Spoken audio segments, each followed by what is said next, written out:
มีมีไก่ขายบ่พอจะซื้อไก่เป็นมีตัวเดียวตัวบริคายมั้งเอ้าพอจะซื้อเติมอีกนะจักตัวหนึ่ง2ตัวหาเลาะซื้อไก่มาทานพี่น้องเลยไก่เมื่อไว้เลี้ยงมันสีทอดยามหายหน้าเลยมาเบิ่งดูนี่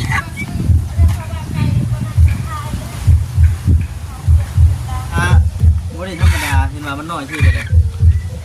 ตัวละ70นี่มาตัว70พันกี่นี่นะซื้ออยู่ตลาดนี่ตลาดบ้านนานหน้ามันก็สิบ่แพงจะฮู้ว่าไปว่าได้เมียนี่ครับเมื่อนั้นก็ได้ยินว่าทุกใจเป็นว่าเช็ดข้อไก่นะมันตาหันแล้วก็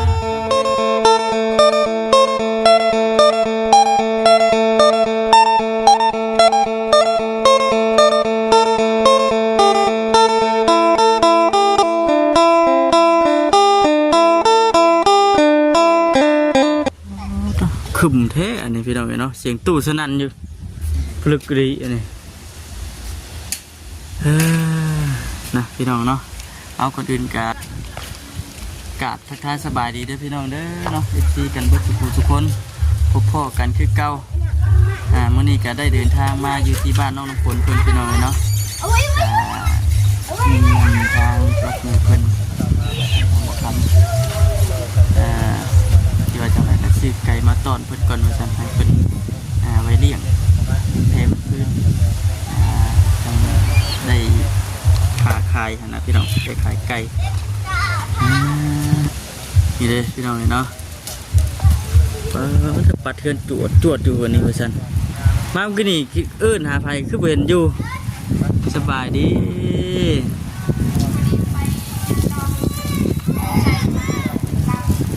รับบ่น้องอันว่าต้องใช้อยู่เฮือนอยู่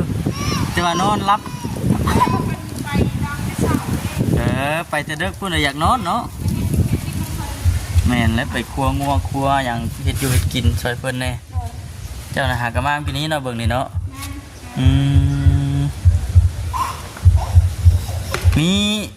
มีไก่ขายบ่พอสิซื้อไก่เป็นมีตัวเดียวตัวบริคายมั้งเอ้าพอจะซื้อเติมอีกนะจักตัวหนึ่ง2ตัวหาเลาะซื้อไก่มาทานพี่น้องเลยไก่เมื่อไว้เลี้ยงมันสีทอดยามหายหน้าเลยมาเบิ่งดูนี่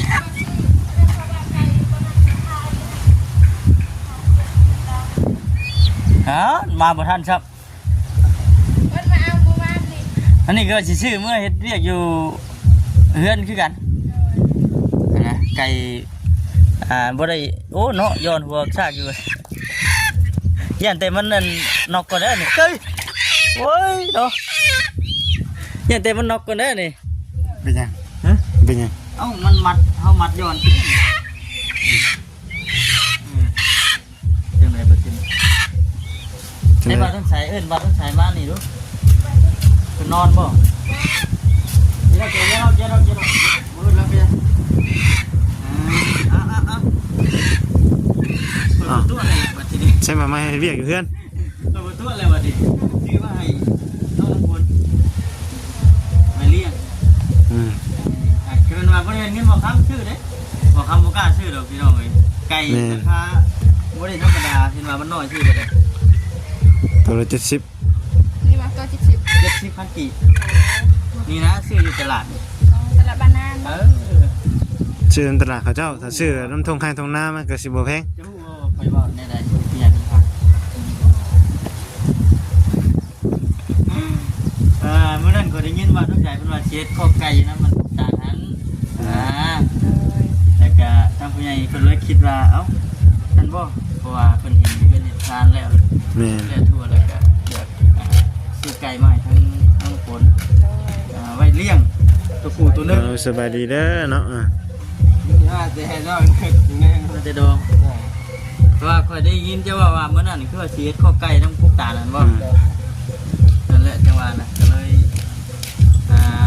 ว่าผู้ใหญ่เป็นทางว่าเอ้าท่าน อย่างกับผู้ใหญ่เพิ่นเห็นเพื่อนชาติแล้วก็จะอยากมีสัตว์ไว้เลี้ยงมันแผ่มันพื้นแล้วก็เอายังไป แม่ ขาย อย่างหน้าแน่เดี๋ยวหน้าจังไงเอ้ย ให้เลย โอ้ย ตัวผู้ตัวนึง เช่นว่าเขาเชื่อมันจะไปเลยนะ ต้องผูกไว้ก่อนนั่นแหละ หางตอนนี้ มีมันขังใช่เนาะมีซุ้ง ย่างหรือไม่เอามาขังไว้ลูก มันมีซุ้งให้อยู่มันไปเลยพอปล่อยเลย เรากลัวดิ ทำมาจัก บ่อยอย่างแดนเห็น เลยป้าแล้วเลยเดี๋ยวไก่ป้าทำเนาะ ว่าให้มาเอา ป้าไปก่อน มาไว้ขาย แม่มันแผ่นพื้นกะ เนาะ มันแผ่นพื้นก็ดีได้เป็น ตัวผู้ตัวนึงมาหาเลาะซื้อไก่มาจังพี่น้อง เนี่ยเราเสือกันเลยอ่ะ เป็นมีไม้มีอย่างนะว่าจะเอาไม้นั่นพวกเห็ดเนี่ย โดย อย่าง บอก หยากับหยาในมุงเนาะ หญ้าก็เอาหญ้าแล้วเนาะมุงเนาะ ก็ไม่ใช่ได้ไม่ใช่แค่ป่ายังกับตัดออกมาใช่ก็ได้ เป็นแล้วเป็นอะไรเห็ดมันเกียมันกับโมอีกเรื่องนึงเป็นให้เป็นอย่างมันจังโบไก่กับเพื่อนด้วยอย่างเลยได้ ที่ก็ย่ำหน้ากับเอาวันเดียวหน้า จริงเฮ็ดอันตีกับตะนางได้เห็นตะนางอ้อมเลยนะครั้งหนึ่งกะแล้วเขาจังพาตามจังโบลายนี่ เนี่ย ตีให้เขาไกลนะตีกระพัว ระวังเอาแล้ว ไก่ ว่าใจเรา ไก่ อะไรนะ คันอยู่หน้านี่คนมาอยู่แห้งนั้นก็อยู่บ้านนะอยู่นา ก็คืนเลยมันก็เดี๋ยวมันยังก็ได้แล้วก็คืนพุ่นเลย ขึ้นเลยใครรักหมด เสียเห็นเงินนี่คนรายได้ยังไม่มากของเก่าเนี่ยมันจับปืนห้องเข้ากันเห็นเราคนแทนราย นั่นขอบคุณทางผู้ใหญ่เพิ่นเด้อ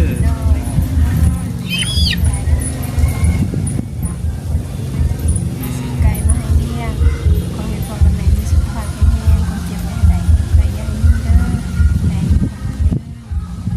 ทางต่อทางจะได้เป็นสถานที่ครั้งที่สองแล้วครั้งที่สามเจ็บจะได้ใครยังมี สาธุ ถูกไหมลูกถูกไหมถูก หมดปีหมด พูดได้ก็บอก พี่ทุพี่ เบี้ยเลื่อน เอามัน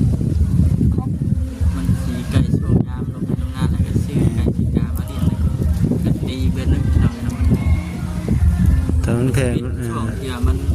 โตงานมันคือภาคนะเนาะ แม่น ไก่ชีวิตจะได้ลงไก่อยู่ในเฮือนนี่ก็ลงนอน ก็มีห้าโมง มันนอนเฉยๆตรงนั้น นอนนี่ ๆเอาขามเลย ขามเลย ผมมีคอกเนาะไก่ ตัวหน่อยค่ะนอนหันหลุดนอนกองพื้น โคจังว่ามันต้องใช้จังอย่างเฮ็ดเฮือนให้มันอยู่หันแล้วแต่เนาะไปนอนอยู่ชุมเลยก็ยันตัวกุ้งใหม่เลยเนาะ ก็นอนอยู่สูงอะไรกันดิบ่ได้เนาะนอนอยู่สูงอะไรกันเนาะ บ่ ตลอดเลยนะวัด นี่บ่ได้มีไผมาเลยจะมีจะหมอยจะมีเนาะ ยังไงสมมติว่าน่ะ ก่อนเลย จับเลย คนน้อยนี่ก็ไปนำบ่ ไปอยู่ในเรียนไปลงมาแม่คนละปะอะไร หัวเย็นเลยก่อน ไปทางนั้นเล เล่ ย นใต้เล่นเนื้อแนวจัง มีดองจะเคลื่อนในบ้าน บ้านช่องบ้านนึงบ้านบอยหวยบ้านโคกบ้านน้ำใจ ฮอดเบิด ฮอดเบิดเนาะ ไปแต่เช้าคุณไปหาเลาะอันนั้นซอย แล้วไปยังได้ใช่ไหมไม่เท่านะ กับไปดองละ ย่างไปบ่ รับไปแต่ในบ้านนี่แล้วอ่ะ เดินอยู่ในบ้าน เดินไปคนพุ่นนะ โอ้ยอยู่พุ่นเนาะไกลเลยอยู่พุ่นเจ้าว่า เขาเจ้าก็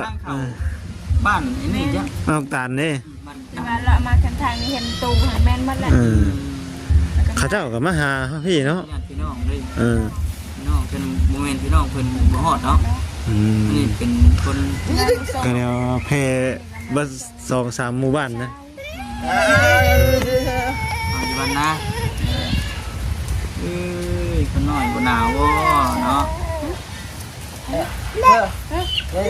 ที่สิวะ ไปก่อน เอาไว้ก่อนก็ได้ ต้องก็ได้ เปิดตกใจอยู่ที่ร้านยังติดเลยเต็มอยู่กัน บ่มีนะขังมาก่อนเนาะมีซุงใครอยู่ซุงขังมาก่อนแล้วก็ขังไปซุงกันแล้วพอปล่อยมัน มันใส่ได้ทันใส่อ่ะป่ะ ยางมาพี่หายบ่ต้องใช้ภาพเป็นบนเรือเข้าไก่เพื่อนไก่ให้ดู โน้ไม่นี่ก็จะพอแล้วนี่เสาก็มี ไก่ที่ว่าพอแล้วเนาะ เศร้าเลยกันคนนี้ก็คือเดี๋ยวเอามาไว้ให้เอามาหน่อยเอาอ่ะตอนเดี๋ยวจะเพื่อนไพ่ ตีแอมจะจิตเลย นี่ติดกับหัวเลยแต่นางมันจัง คิดให้นะ เด็กแม่ห้องไหนมันนอนนี่นะเนาะ น่าสิมันกับบ่มีเนี่ยเรา ได้มีมุ้งได้มีบ้าน เนาะ เราทำเป็นใจแต่กับลายเป็นไร เดี๋ยวไปเฮ็ดคักเนาะหัก แต่ว่าเรามันระวังตนจะทำขึ้นนะนั่นเด็กคนที่รักเล่นโอ้บ่ได้เลยเนาะอยู่ไทยก็มีได้ที่น้องคนที่รักเล่น ไก่ค่อยอันเอาน้ำมูกก็ด้านน้อยกว่านี้ไก่ซ้ำนี่จักซ้ำนี่คนหาปงคนบัวซ้ำกันนี่แหละไก่นา นอนเฉลี่ยกันนอน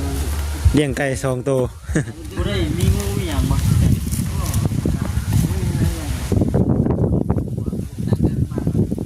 คนไหนมาก็เลยว่าโอ้ดูสำคัญเลยอ่ะโอ้นี่เรามา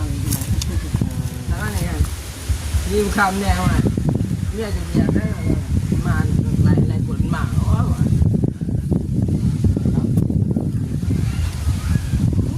หนาวแห้งขนาดนี้ตกตอนนี่เด็กตกตอนแรกกาบแห้งบ่ฝนปานตกฝน บ้าน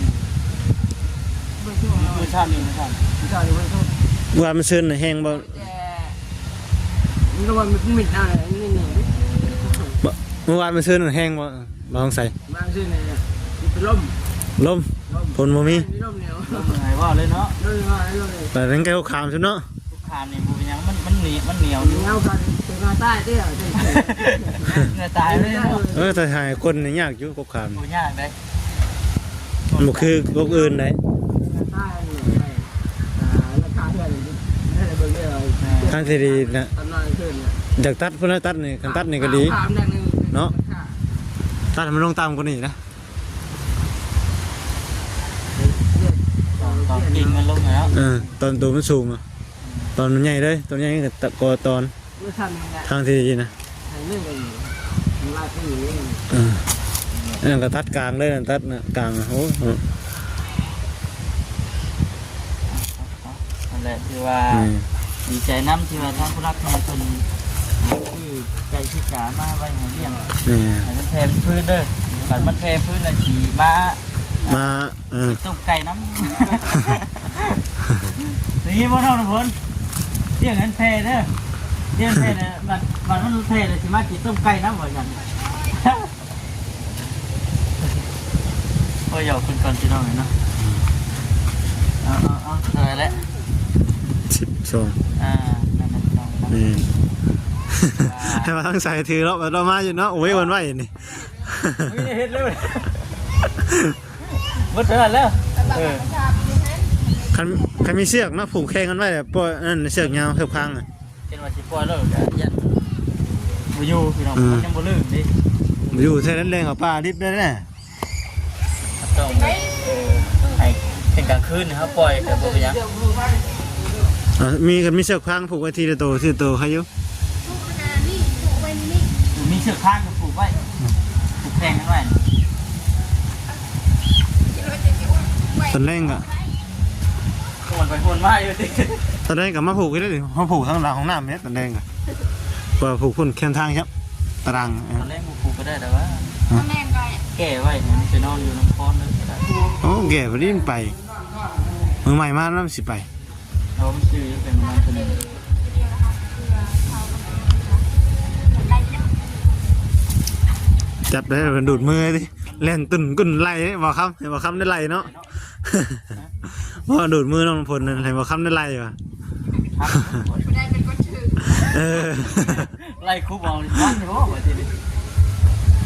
ว่าบ่อยากอ้วนบ่ได้ให้เจ้าเกลือเข้าไปท่าเอา ไก่งามอยู่ไหน งามเรื่องงามไก่นะ ตัวผู้เลยเดือกตัวหนึ่งแล้วเราจะขายตัว90 ลื่นนี่เดียวนะไก่นะเนาะ ไก่ผู้ตัวหนึ่งนะเดินหนีนิดนึงเดี๋ยวขายตัว90เดี๋ยวบัดเดือกกับตัวไม่ใช่เดือกกับตัวดาวนะไก่ผู้นะเดี๋ยวในตัว70 เป็น นะ ว่าเขาซื้ออยู่น้ำทุ่งไร่ทุ่งนาหรือว่าน้ำบ้านน้ำหยังราคามันสิ โอ้บ่ฮอดนะอันประมาณบ่ฮอด50ซ้ำจ้ะ 30ปลาย 30 ป้าจาก เนาะ 5 36เนาะอยู่ในประมาณนี้เดี๋ยวนี่ไก่อยู่ในตลาดเจ้าซื้อว่ากินราคาเยอะนะ แม่น ลงคนไทยชาวอาทิตย์ในจุตลาดเลยค่ะแห้ง นั่นแหละว่าการน่าไก่น้อยหนึงว่าไก่ผู้เดินตัวนี้นิดเดียวตัวแม่2ตัวนี่น่าสิแม่เดียวกันนะไก่แม่2ตัวนี่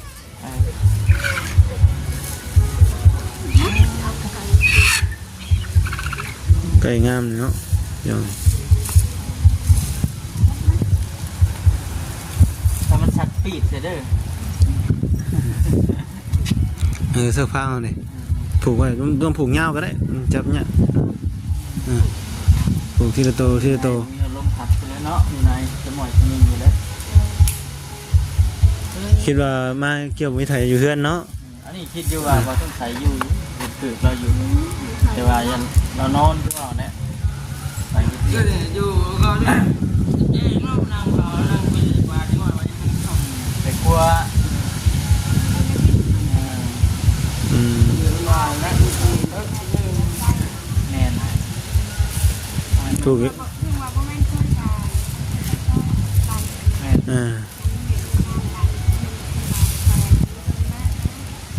เป็น ไป ตัว หา นะ เพิ่ เด้ นยามมีเดี๋ยวมีงานเพิ่นบ่มาหา สะพุนเพิ่นเข้ามาอยู่บ้านน้องซั่นนี่ บ่ได้เข้า วาน เมื่อวานนี้ฉันเข้าอ่ะทำงาน เออ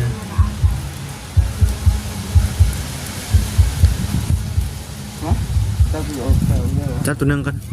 ผูกแข้งหนึงก่อนจับ แก่นนะ เห็นว่าข้างเราจับซอยน้ำนะ เล่นทุกเด็กได้บอกคนใส่ให้อยากนอนครับ เรียกก็ตอนนั้น ช่วงนอนได้เนาะเล่นไรไก่อะ คืนอยู่แถวตู้มันบอกโคตรอ๋อ เคยยังบุญชิ้นแล้วเรียกเคย ป่าเอาเลยมันจังได้ ตัดเอาไป เพิ่นเลยมัดได้เนาะ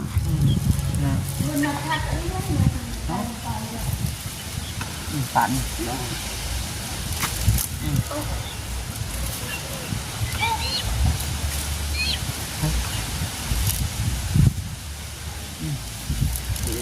ดีดี โอ้ยเนาะไม่ใจพิการอีกแล้ว ตีมันครั้งเดียว ผูกครั้งหนึงผูกสองตีน้องเยอะดิ หากระเจ้าพระเจ้า เออเอาอีกแล้วติ มันกับปันบัวแล้วดิตุ๊กคือพี่น้องเนาะคนแต่เต่า เก็บเป็นบ่วง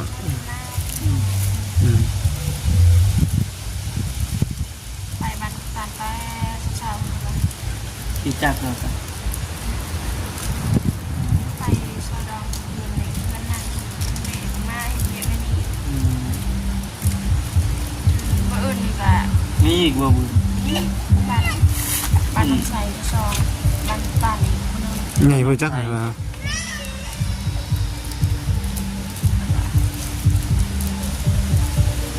ญาติพี่น้องในเมืองเราต้องว่าพี่น้องช่วงนี้ชื่อศิลายญาติพี่น้องวิทย์ช่วงนี้ในแม่บ่มีอยู่จังหวะจะมีบ่เห็นนี่ แล้วอีกเลยว่าสงสัยมันดุยอ่ะ ยังมีเรียบเลย หลายจังหวะจะใส่พี่น้องครู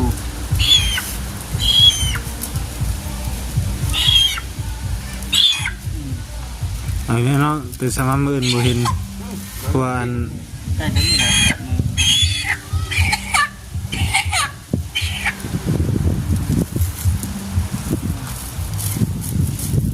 ลองพร้อมกันแล้วเวลาไปกินหันก็จึงไม่ได้กิน อืม กินแต่เฮือนมาแต่เฮือนนี่แหละก็ไปหันก็ไปซอยคนซื้อมากินไปนั่งกินบ่แซ่บบ่แม่นบ่แซ่บ อีกเรื่องอะไรแหละ อิ่มเลยเนาะ มันอิ่มเลยจัก กิน กิน กิน บ่ได้ เพื่อนนึงก็เพื่อไปพุ่นก็อิ่มเลยติ แม่น ต้นไปก็พอแล้วอะไรอย่างเงี้ย ได้แล้ว เอาแล้วนะสำนัก เพราะแล้วมันเจ็บเด้อ อันนี้ก็ไปพูดตัวอย่างไปมันมาที่นี่ คงมาทะเลไปพุ่นญี่ปุ่นมาสิหาตอดกินยังแหละจะมากินสิเป็นมันพอนี่เท่านี้นี่ยังก็ได้ นี่นี่นวล จอดกินใหญ่กินยังแล้ว จะไปปลูกบังกา หมาเนาะแบบหมาบ่ครบบ่ ไม่ได้พบไกลแล้ววะ เขาเนี่ยเจ้าใหญ่เขาจะปลามันจังเลย เนาะมันลมเดือนบ่ แล้วก็มัดใช้ถุนตอนนั้นนะทางถุนขัดถุนมันจะตากหันการนะหันจะเห็ดอันนะหันแต่ยังใส่กันพอได้มันสิคลองกันก็เอาอีกแล้ว เนาะหมาสุกข้ออีกแล้ว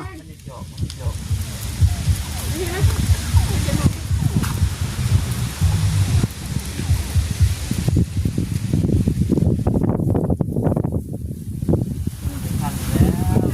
จะนอน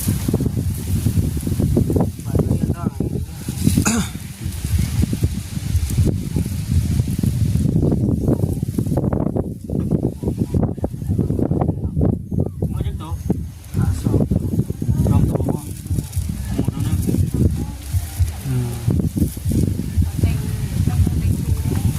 สู้บ่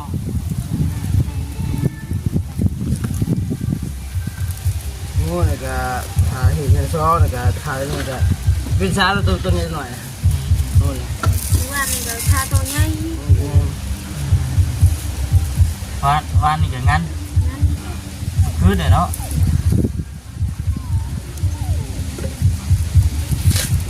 นี่ละ บ้าอยู่ในบ้านเด้อย าเห็ดเ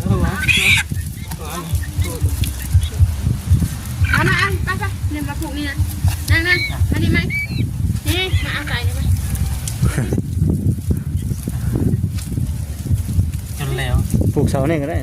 กูโยนหัวลงหลา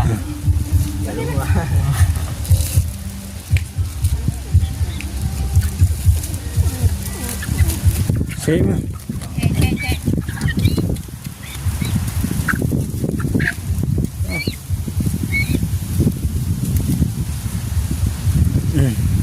มากับผมหนาผมดังอยู่เนาะ เป็นจอบเป็นเพื่อนใหม่นะ เรื่องใครได้ หยอกชื่อให้อยู่เนาะว่าคำว่าคำเป็นตัวหยอกดิ กันปับลงมา ตัวอยากหยอกดิ เชื่อยังยอมบ่ยอมเลยยังรู้บ่นั่นบ่ได้สิ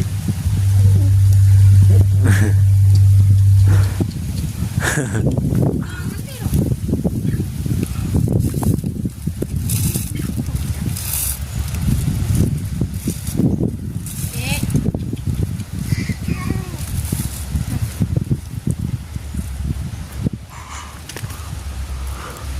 น้อยเนาะเอาไปพี่น้องไอ้น้องบัดนี้เฮาก็สิได้อันจบคลิปก่อนว่าซั่น สบายดีนะน้องฝนเนอะ สบายดี เล่นเท่านั้น ถือว่าสำเร็จเรียบร้อยแล้วพี่น้องเนาะนำมาให้กับคนเป็นพอเทนอดซานฉันเลยจะพูดหลายๆเด้อทางรับใหญ่เพิ่นเนาะที่อยากให้ทางน้องๆเพิ่นได้มีไว้เลี้ยงมันเทมันพื้นก็ดีพี่น้องเนาะมันหลายกัน